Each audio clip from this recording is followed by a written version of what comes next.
So here's the problem I'm having. I've stopped and started, rewritten and reworked this sermon a whole bunch of times now. I've tried recording it with my robe on and then in a suit and tie, and it all felt disingenuous, like I was putting on a show, or at least it felt, pretty apparent that I was trying to fake it until I made it. And then it was like I tried to find just about anything else I could do besides record and give this sermon, and I couldn't figure out why. And as I paced through this empty church, I realized that it just feels premature to celebrate resurrection today. It feels like we're somewhere else in Holy Week right now, that it's still Good Friday or Saturday. We're told that the disciples went into their houses and locked their doors and hid after the crucifixion and before the resurrection. Isn't that more of what we're doing? It still feels like everything is uncertain and unknown, and Easter should be the opposite, right? In the end, the good guys win, and the light beats the darkness, and hope springs eternal because life beats death. And I don't know, it just seems like I was just pretending that we're already there by getting in a robe or a suit and giving a more, traditional sounding Easter sermon. But the problem is we have a really important and a really serious question that we need to address this morning and in the days to come. And the question is, what does resurrection mean or even look like in our current context? How do we understand it, and how do we affirm everything we claim happens on Easter and everything Easter stands for right now in a world that doesn't really look like an Easter world at all? Or maybe better put, what does it mean to be an Easter people in a Good Friday world right now? Because isn't that what we are, or what we're trying to be, an Easter people living in a Good Friday world? Now, if I have to explain to you how this world is a Good Friday world right now, you aren't really paying attention, but I'll be honest with you. I know that I'm struggling with what it means to be an Easter people right now. If you live in an anxious world, how do you avoid being anxious yourself? When everything seems so dark and scary and troubling, how do you find that light that is supposed to shine through the darkness? When we have to stare our own mortality straight in the face like we're doing every day right now, what does it mean to affirm that life triumphs over death? There are two people that I hardly knew at all that I'll never forget, and they dramatically changed my perspective on Easter. Harrison Davis and Eric Estel. Harrison was just a few years younger than me when I got a call on Monday, Thursday evening that he had suddenly passed away. And we were going to have his service on Easter afternoon. And so that Easter morning, I had to gather with a congregation that I loved, who loved this kid who'd grown up at their church. And I had to find a way to talk about an empty tomb when we were getting ready to fill another tomb that afternoon. Eric was weeks away from getting his doctorate in physical therapy. And 5 years ago, I got this call early on Easter morning from his mom, Paula, that he'd been hit and killed by a car.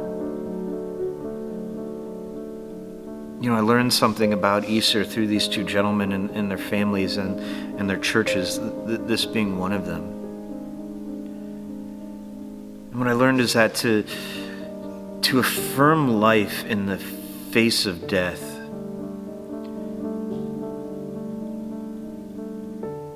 that is to affirm life in the face of death, to insist on light when the world is covered in darkness. It's no easy task. It takes courage. It takes love, hard, painful, real love. And it takes honesty, this true, open, vulnerable honesty, to not just naively focus on the happy, fun excitement of Easter and recognize that brokenness is like a huge part of this story and a huge part of what makes this holiday so important to us. So much Easter is not the story we've made it out to be. It isn't like bow ties and pretty dresses and cute bunnies and Easter Sunday bests and pastel colors and pretty flowers. I mean, Easter, at least in the Gospel of John, is a story of a horribly broken, horribly wounded, horribly hurt and terrified woman who is at her lowest and darkest moment. And yet that's when it happens, right? That's when it happens. If we look at this closely, Mary comes to the tomb in this garden and it's still dark, right? I mean, it's probably that time where the birds are beginning to chirp. It's this in-between time where it's not yet light but not still dark. And imagine then like the shock and horror she must have felt seeing that the grave of someone she dearly loved had just been vandalized and the body had been stolen. I mean, she doesn't know yet. No one understood what was happening. So she goes and gets Peter and another disciple, the one they love, that Jesus loved, that they don't really name. And they don't understand what's going on either. And they just go home. They just leave. They just leave Mary there. But John tells us that Mary stood weeping outside of the tomb. There isn't any celebration here. There isn't any joy here. She's terrified and horrified. She's crushed. And just when you think things couldn't get any worse, they did. Imagine it's about the worst possible thing Mary could have pictured happening, if she could have pictured it at all. Thursday, a close friend of hers betrayed this man she loved. Friday, all the hope in the world had been beaten and tortured and brutally killed. And Sunday, she comes to mourn his loss and finds that someone had desecrated the tomb and stolen his body. I mean, can you even imagine that? Can you imagine trying to go to the tomb of someone you love and it's dug up and their body's gone? And now she's left alone with her tears, weeping outside of a tomb for a man she loved who brought such beauty in the world, who was taken before his time. You know, John doesn't tell us what she's thinking here. We can only imagine, but I bet she's wondering where God is in any of this. I get this image of her just asking why over and over and over again to no apparent answer. And I can imagine that the darkness of that moment just overshadowed anything else in the world around her. And it's in that moment it happened. She looks into the tomb one more time, probably in disbelief, just to confirm what happened. And that's when God chooses her.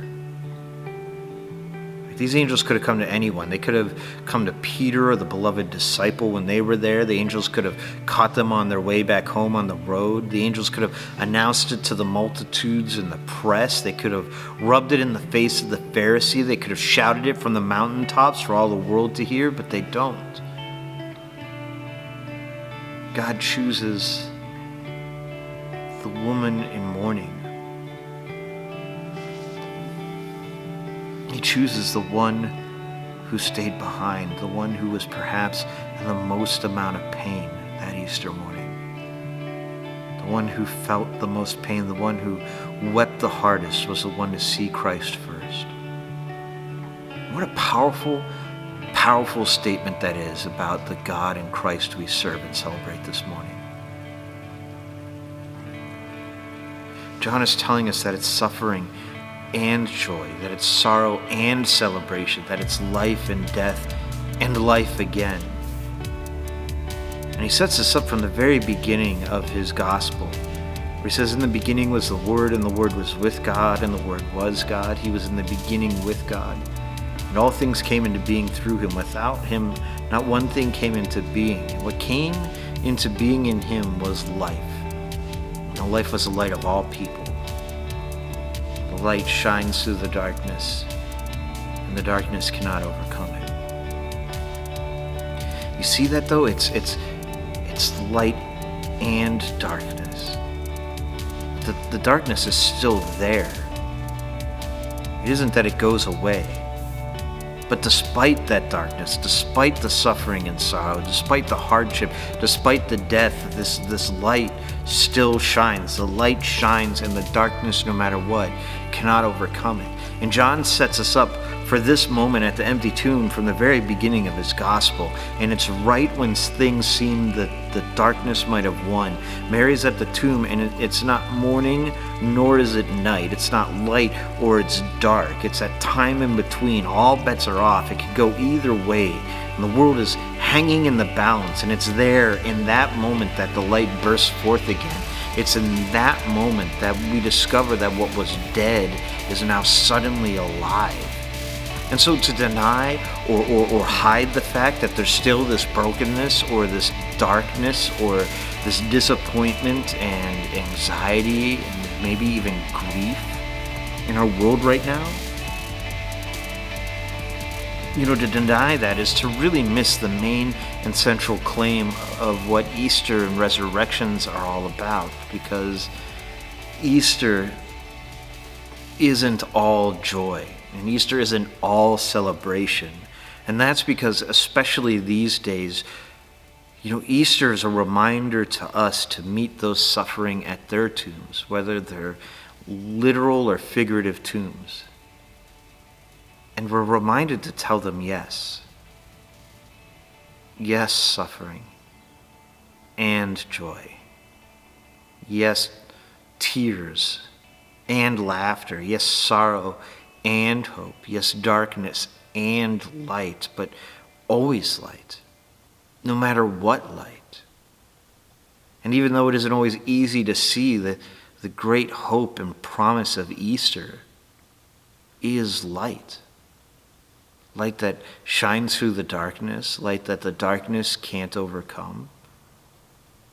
And I think that's what it means to be an Easter people living in a Good Friday world right now. That we've got to look for and find the light that can be really hard to see right now. And when we find that light, then we also have to go and share that light with everyone else and remind them that that light's there. It's not that the darkness is gone and everything is okay. It's not. Everything isn't okay. But the light isn't gone either. And I think if we can work together through Christ, we can make that light even brighter. So I want to say to you this morning, or whenever and wherever you're watching this, if you're sitting there and you're worried about what comes next, if all of this is just too much to handle, if some mornings are just hard, and it can really be difficult to get out of bed and face another day, if life hasn't worked out the way you would have hoped and imagined, if you've lost someone close to you and the pain is too much, or the bills keep stacking up and you feel buried, or maybe you thought the bullies of this world stayed in the schoolyard, but they don't. Maybe the wells of love that you once felt now feel like they've dried up, or you're sitting there asking yourself why you're even watching this when it feels as though God has all but abandoned you. If you're reeling with me, with all the stress and uncertainty that this pandemic has put in this world, or if you, like Mary, are asking where God could be in any of this, what I want you to know this Easter morning, what I think God is trying to tell us this Easter morning, is that you are exactly who resurrections are for. And you are exactly why Easter happened in the first place. Because our God isn't the God of certain people, and it's not the God of perfect people. God is the God of broken people who are looking to be made whole. We're striving to find that light that shines through the darkness. We're struggling at the tombs of disappointment and grief and heartache, and trying to make sense of it all and see God in the midst of it.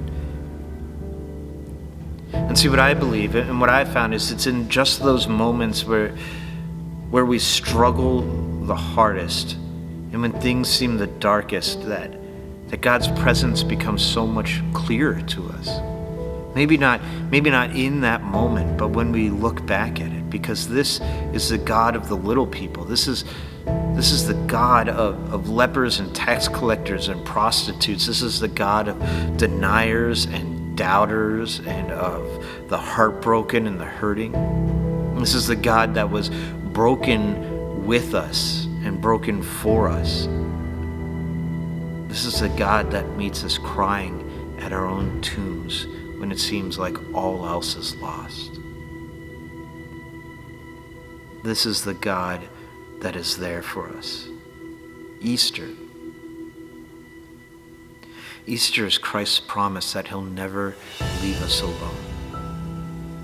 Easter is Christ's promise that he'll never leave us alone. Easter is Christ's promise that he'll never leave us alone. No one is forgotten. No one is left out. No one is denied access. Because life beats death. Light beats darkness. Love beats hate. Grace beats sin. And hope beats pandemics. This God that we worship here doesn't leave you abandoned, but when all else seems lost, God suddenly shows up. And maybe we don't always know it, and maybe we don't always recognize it. After all, Mary thought he was a gardener, shaking his dirty hands instead of white robes, but God shows up. Because I think it's in the moment of greatest suffering that sometimes the biggest miracles happen. It's when all hope was lost, that new life springs forth. It's when everything seemed its worst that God does something new. Easter isn't the denial of human suffering while we put on a fake smile. Easter isn't the denial of human suffering while we put on a fake smile. Easter is a celebration of hope despite all that we've lost, despite all that we've been through, and despite all of our pain. It's a yes in the face of no. Yes, suffering and joy. Yes, tears and laughter. Yes, sorrow and hope. Yes, darkness and light, but always light. No matter what, light. Easter is God's promise that this too shall pass. Easter is Christ broken with you, emerging whole for you. Easter encompasses the entirety of the human experience and reminds us that life doesn't end with death, that darkness doesn't beat light, that hatred can't kill love, and apathy can't murder hope, because no matter what, God is with us. So may you, this Easter, look to the dawning of a new day. May you discover that the tomb is empty, and may you meet the gardener, and may you know that even in your greatest pain, God is there. And may you proclaim with all your heart that Christ is risen. Hallelujah.